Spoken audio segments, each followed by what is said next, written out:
He had to take the Fifth Amendment. He was called before the President's Commission on Organized Crime, and they were saying, did you form a group called Blast? I take the Fifth Amendment.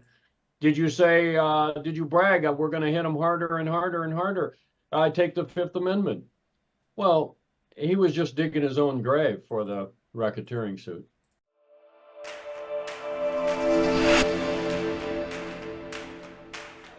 The facts, dates, and events presented in this video are from the members' best recollection and may not be fully accurate.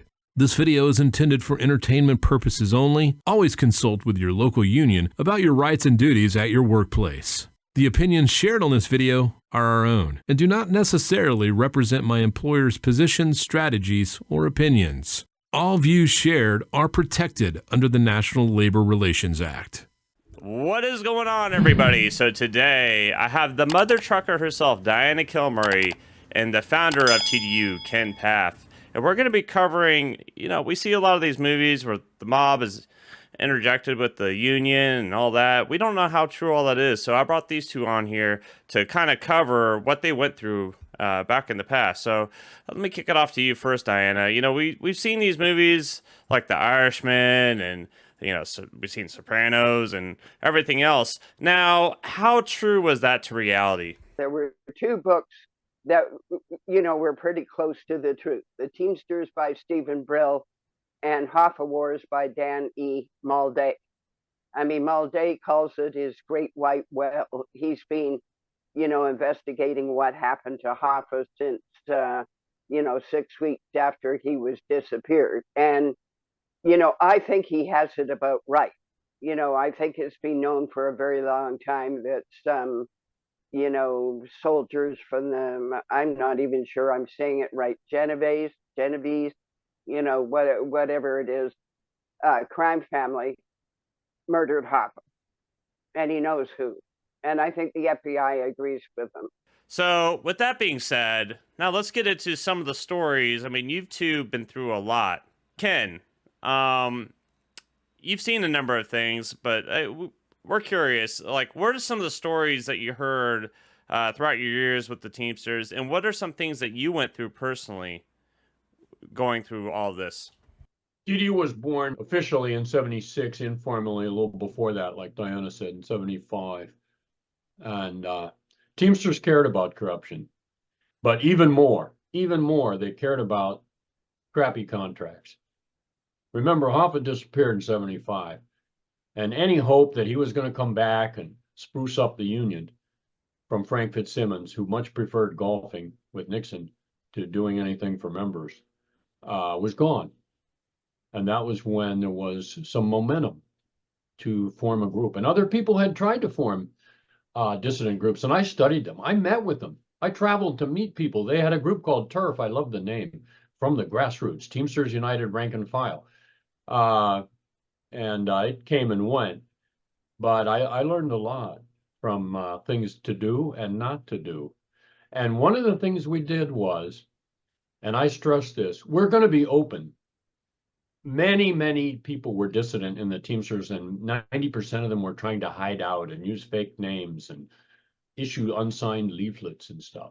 And I said, they're going to know who you are, the officials are, and the companies, and the workers aren't. We're aiming the wrong direction.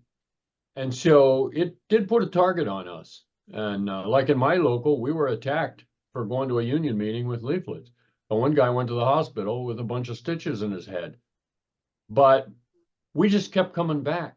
And when they did that, we found some lawyer. I don't think he was ever going to be at the Supreme Court, but he was good enough to go into court and get an injunction against them. And they learned these assholes aren't going away. They're different. You can't scare them away. You'd have to kill them. A lot of people did lose their jobs, and that was a heartbreaker in different areas of the country. If they don't represent you at the grievance procedure, that can still happen today. We had the Rob Atkinson case you might be familiar with, a TDU member who after 10 years, the NLRB said, give him his back pay and put him back to work. Fortunately, he's working for the International Union now. So, but yeah, we had a lot of that when we started. and it made it harder, of course. But we were able to survive. Now, with Diana, you've you were a VP with Ron Carey and everything else. What are some of the stories that you went through during those years? Well, the things that stick in my mind is, one of the early conventions that I attended. I think it was the third one, but anyways, it was in Ypsilanti. And back in the day, we would be billeted in some student housing or something.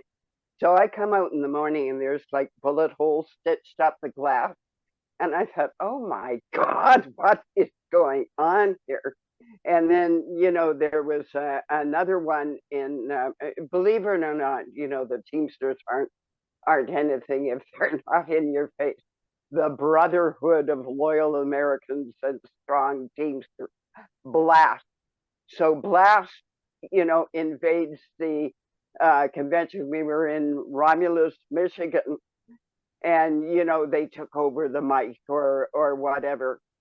But basically, people said, "Well, aren't you afraid?" And I said, "Well, I'm not sure I'd be quite so mouthy if I lived in Jersey or New York or Chicago or something. But I get to go home back home to Vancouver, BC, where the mob isn't around every corner."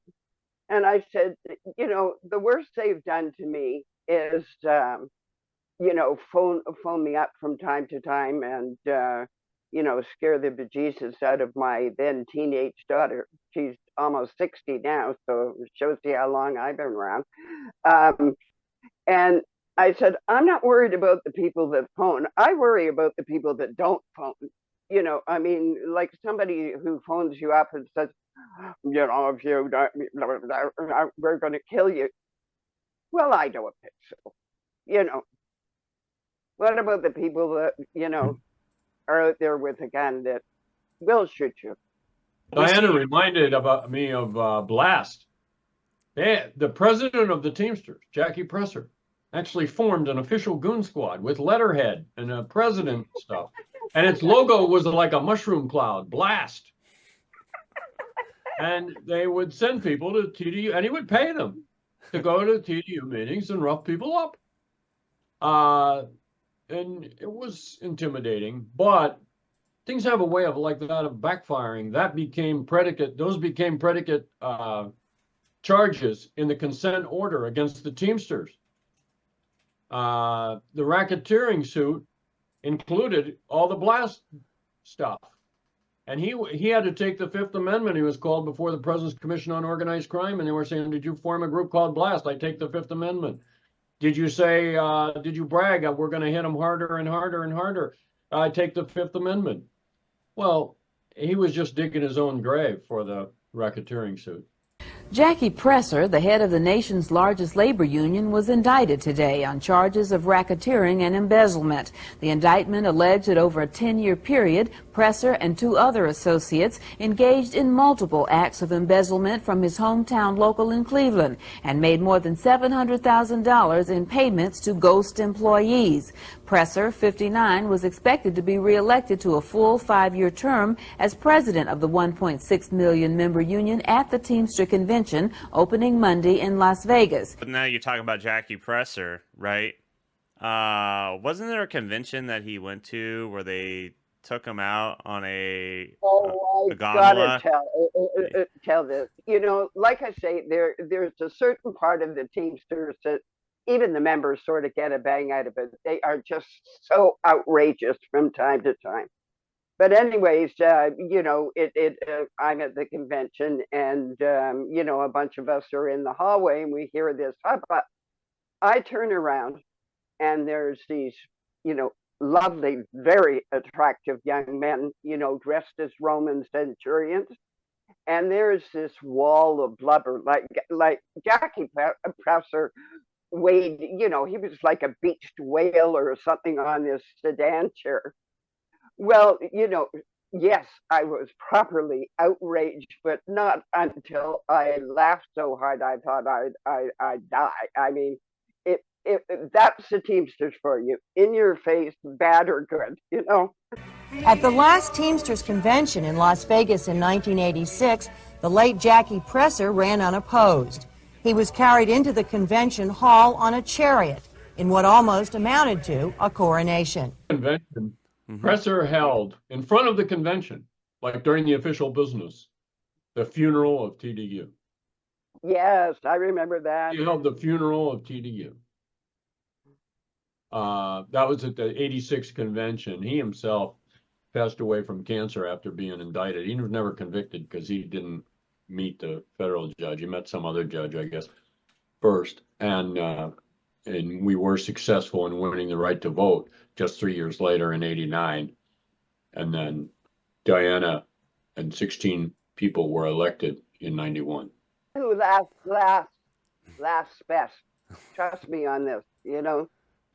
You know, you guys had to deal with a lot of, it looks like headache and just, you know, dealing with the union trying to fire people that were the opposition and everything else.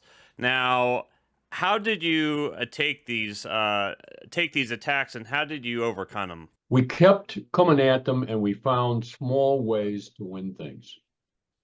We started doing basic investigation. In the Teamsters, you can change your local bylaws.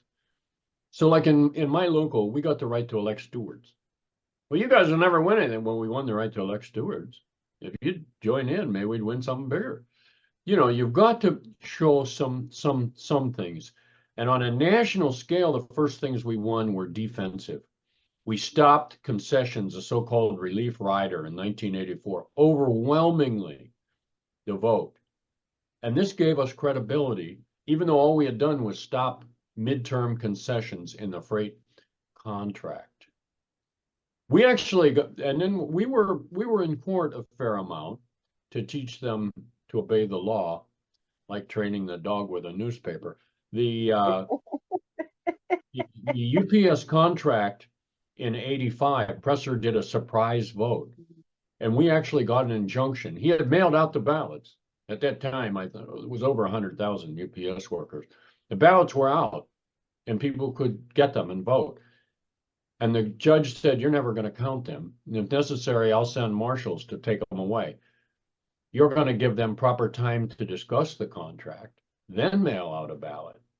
Oh, they went nuts. Oh, we're going to sue you for all the money we wasted and everything. Well, again, we didn't really win much there, but we showed, like, look, we're banding together. We're standing up for our rights. We're protecting your right to have a democratic vote. Even though those were very basic, we started to win things locally, and then smaller things nationally. And then, of course, the bigger things in 89, 91. We won the right to elect delegates. The right to, remember, they were not elected prior to 91. Suppose you're in Local 728. Your principal officer would be a delegate, and he would pick a bunch of other people on the board, and they would be delegates. And if your local was quite large and had more than 7 delegates, they would hold an election for the extra ones. So if you had 9 delegates, they would hold an election for 2.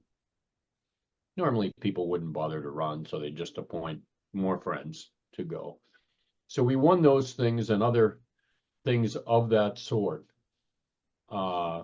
Basic democratic rights. Under your UPS contract, you have the right to vote on all the supplements. Do you know you didn't have that right prior to 91?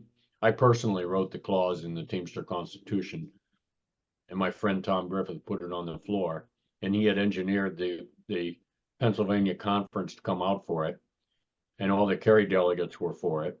And pretty soon, one of the 2 factions in the old guard said, "Hey, maybe we should be for it. Then we'll look good." And we actually won the vote. We had 15% of the delegates, and we won the vote. The miracle of democracy when you've got the rank and file on your side. That's awesome. And I think all the Teamsters appreciate all the hard work you put into that and making that possible to make our lives a little bit better, right? So if you have not done so already, check out tdu.org if you want to join. You can join up there. It's $50 a year. You can get 3 years for $100. And check out Diana Kilmurray's Facebook group, Teamsters International. Ken, we do shout outs on the show. Do you have a shout out for us? Maybe since we're talking about the history, to all the people who have gave so much to build the Teamsters Union and later the Teamster Reform Movement that we're talking about, and sacrificed a lot and through a lot of hard work, and some of them lost their livelihood, but built a movement out of it. And Diana, shout outs. Do you have a shout out for us? Well, I've never met him, like most of the people I communicate with these days, everybody from back in the day, except me and Ken. Ken and I are the same age, except he's 6 months older, have passed on, unfortunately. So most of the people I communicate with online, I've never met, but I've gotten to know them, discussing the issues of the day. So one of my favorites is Ken Ryman, and he's written a book. It's got a whole long title. You'll have to help me out there. But anyways, it's coming out in July. So I haven't read it. I think Ken has, because he's got a blurb. But anyways, I'm looking forward to that. And good on Ken Ryman. He of the 10-year grievance, whatever he's got to say, I am anxious to read. I'm sure it'll be really good. And my shout out goes to you two for coming on the channel, helping us out, and putting all the hard work you put into throughout the years to help our organization be the best it can be. So that's all I have, everybody. Love you, and I'll see you next time.